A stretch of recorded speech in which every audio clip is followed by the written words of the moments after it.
palavra de Deus é fonte de vida e salvação. Assiste a mensagem deste terceiro domingo após Pentecoste, proferida na Congregação Evangélica Luterana Cristo Redentor de Terra de Areia, baseada nas leituras para este domingo. Tendo como tema, Tu vales muito para Deus. Se Ele cuida tão bem de pardais, muito mais Ele se importa com aqueles em favor de quem o seu Filho morreu. Que tu tenhas uma abençoada meditação.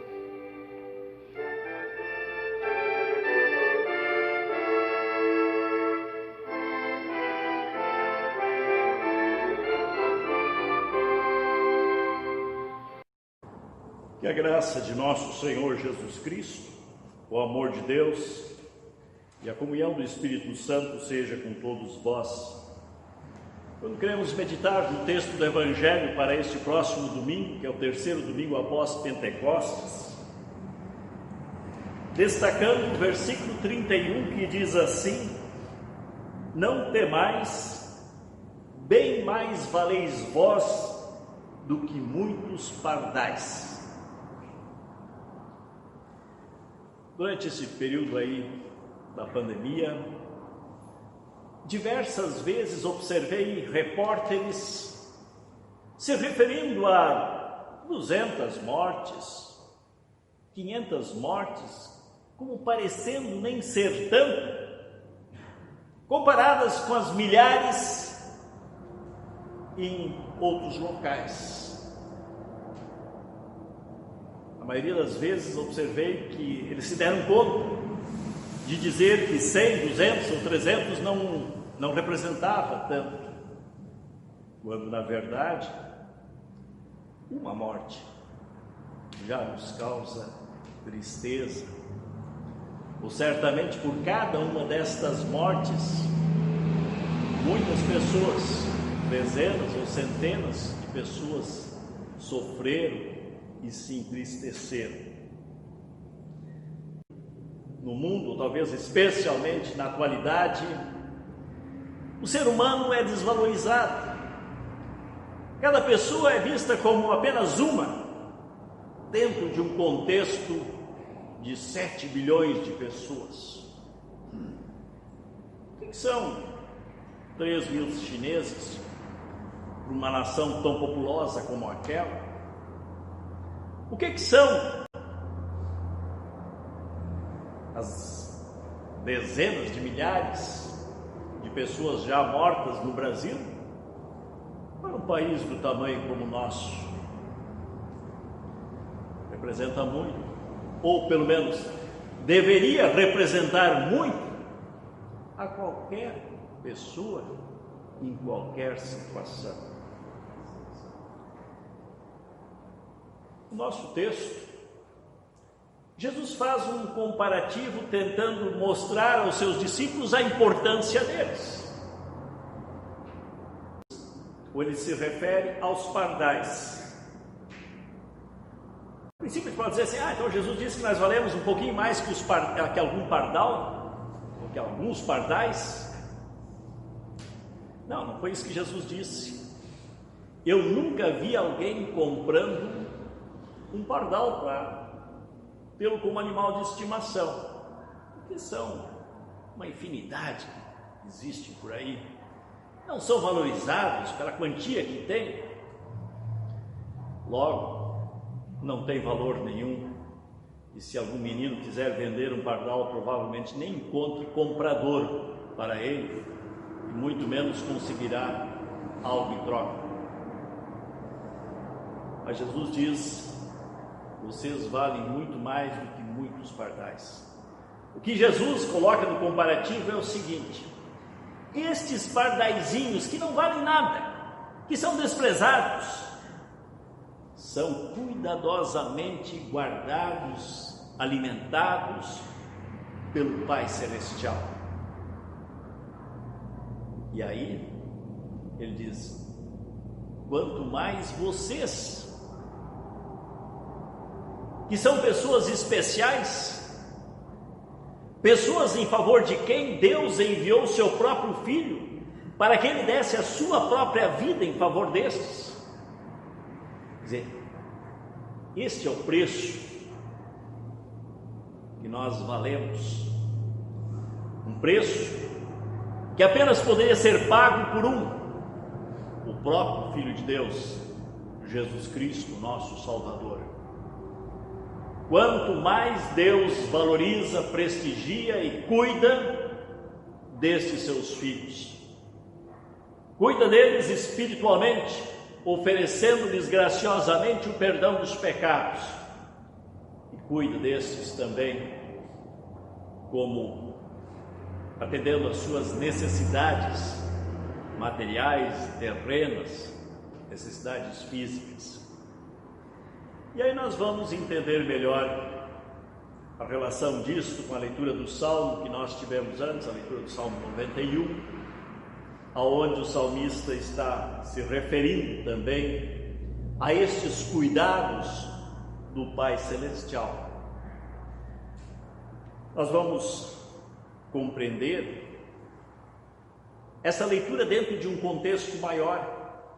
E neste contexto maior, o Salvador Jesus Cristo está falando dos cristãos como testemunhas do Evangelho, como pessoas que estão aí para falar a respeito do amor de Deus.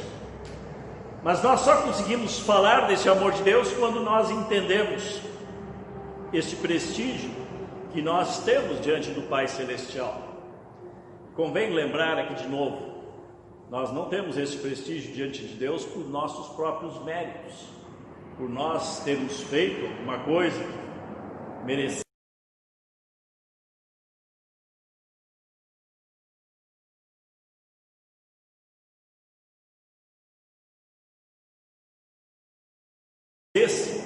Toda esta atenção da parte de Deus, mas Deus tem este amor por nós, e este amor de Deus por nós é a razão de Ele tanto nos considerar, de Ele tanto zelar por nós e fazer por nós o que nós não vamos encontrar em nada e em ninguém aqui na face da terra.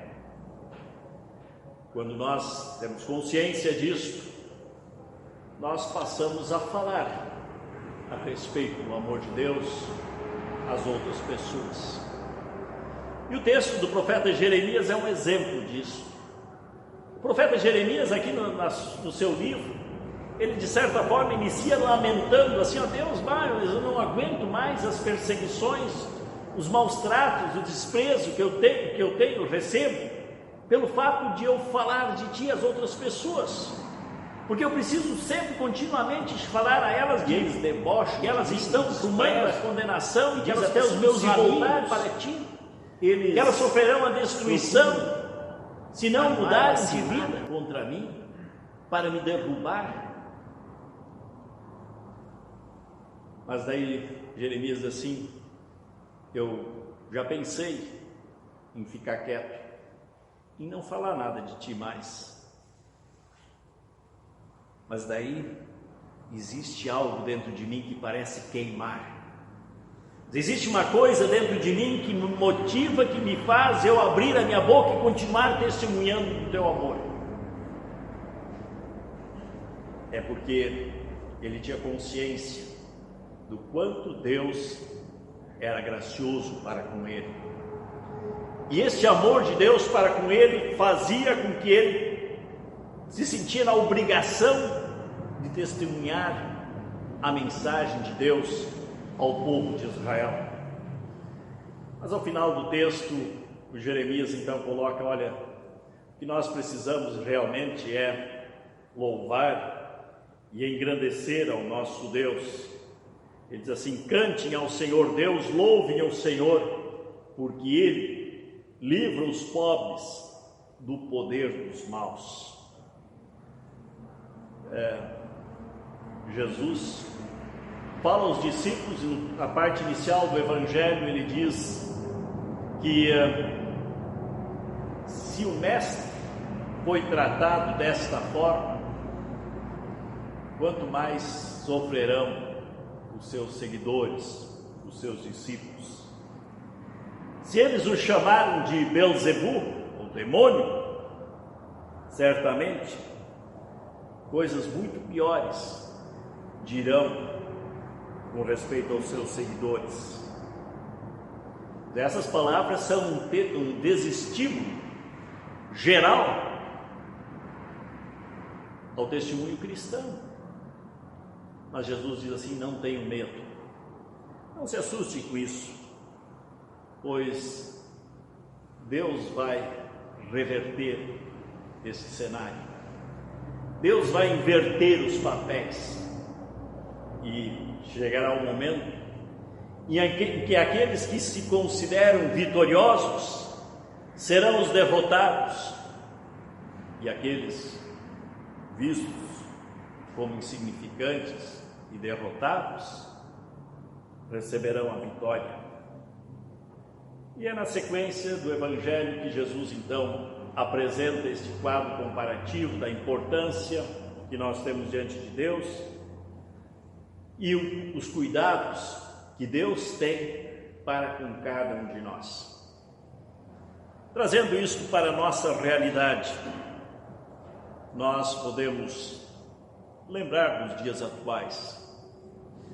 Lembrar que nós estamos vivendo um tempo totalmente atípico, uma coisa que ninguém imaginaria, que nós tivéssemos que chegar ao ponto de limitar os participantes do culto, de ter momentos em que os cultos fossem proibidos, não por uma perseguição ao Evangelho, mas por causa de uma enfermidade. Um tempo em que não é em decorrência de guerras que milhares de pessoas estão sendo levadas à morte. Um tempo em que nós não podemos andar sem estarmos cobertos por uma máscara. Coisas muito estranhas. Mas tenham certeza de que é neste tempo que Deus está se apresentando, se revelando como poderoso Deus, em que muitos daqueles que no passado, quem sabe, apenas ofenderam a Deus, agora estão recuando, quem sabe se curvando diante deste Deus. Um tempo em que Deus não quer apenas maltratar as pessoas, mas quer continuadamente demonstrar o seu amor, e quer dizer a estas pessoas: olha, vocês valem muito mais do que pardais, e eu quero ser muito melhor para com vocês do que eu sou com os pardais, tanto que eu enviei meu filho para que ele fosse o sacrificado em vosso lugar. E isto, para nós, seja uma mensagem de conforto, de alegria, de entusiasmo, de motivação em nossa vida cristã, para que dentro de nós também alguma coisa queime e faça com que nós consigamos transmitir através de palavras, ou quem sabe muito mais através de atitudes, o amor que Deus tem para com cada um de nós. E isso sirva para fazer com que nós não meramente sejamos membros de uma congregação, mas que nós nos envolvamos na vida da congregação e que definitivamente entendamos que nós somos a igreja. É através de nós que Cristo age, é através de nós que o Evangelho é espalhado. Somos nós que temos a incumbência de levá-lo até os confins da terra, a incumbência que o próprio Salvador Jesus Cristo deu a todos nós. Quem sabe, depois destes tempos, mais pessoas se voltarão a Deus, se curvarão diante dele, e buscarão em devoção, em culto, em adoração. No texto da epístola existe algo ali que eu gostaria de destacar.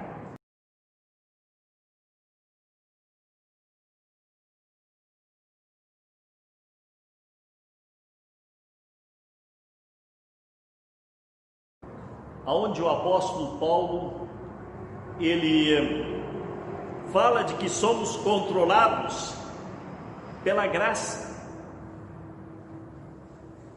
O que nos controla, o que nos impulsiona, o que direciona a nossa vida é a graça de Deus.